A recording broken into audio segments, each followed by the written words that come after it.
infierno, no, caos. Un infierno, una cuestión que llevamos 11 días ya y ya está bueno que pare ya. Yo llevo, no sé, hoy día quería descansar, pero no pude quedarme en la casa viéndolo por la tele. Quería descansar, estoy agotado. Llevo como 7 días trabajando.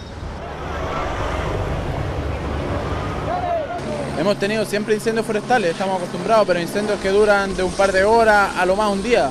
Pero ahora un incendio que lleve más de 10 días, que pase de una comuna a otra, es totalmente anómalo para nosotros.